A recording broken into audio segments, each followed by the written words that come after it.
Hello everyone, happy tracking channel sa inyo lahat guys. Kamusta kayo? Sana sa mabuti kayong kalagayan. At yun, huwag nyo kalimutan mag-subscribe sa ating channel guys. And maraming salamat sa inyo sa panonood nyo dito sa ating channel guys. Meron akong papakita nga pala sa inyo na mabilisan, no?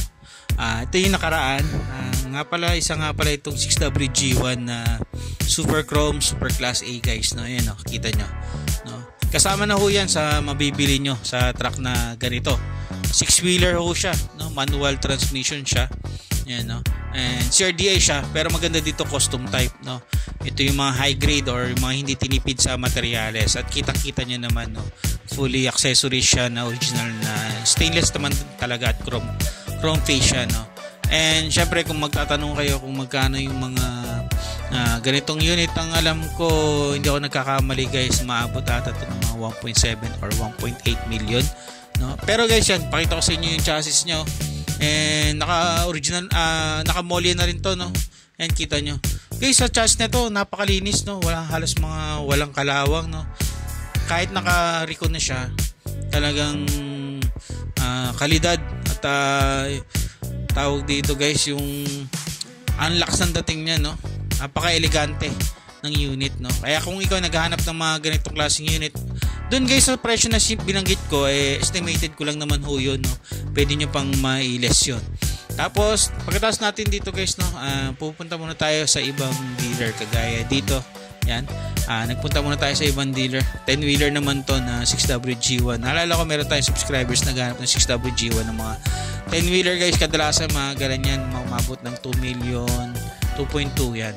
Dito gulat ako, sayang yung mga langis. Yan. Dito tayo sa may conversion area guys, no, meron mga dito mga 10-wheeler naman na Puso super great, no, 6M70 yan, mga available pa daw yan. Old face set to, mga double EGR na to. Guys, tips ko lang sa inyo, halos kadalasan ng mga single EGR, yung mga half molly, half airbag, no. Merong mga iba kumukuha ng single, may iba kumukuha ng double.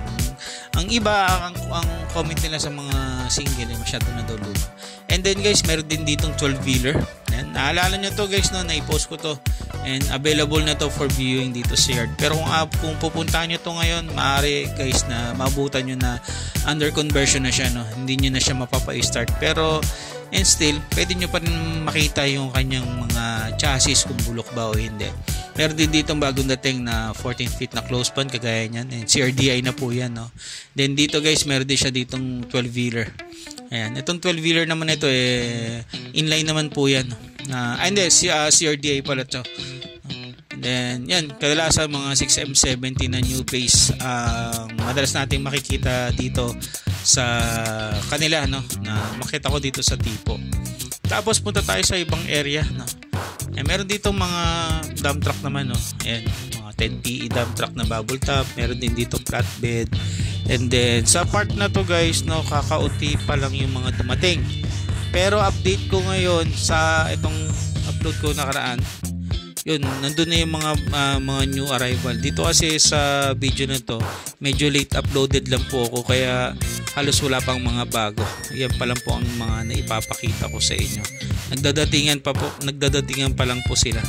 Ayun, ito nga pala yung mga ready to pull out din na unit na kung gugustuhin nyo, kagaya na, no, new face yun. Mga nasa around 1.7 to 1.6 lang yan. So ayun lang guys, ganito na lang tayo. Happy tracking channel everyone. Thank you. Bye bye. God bless.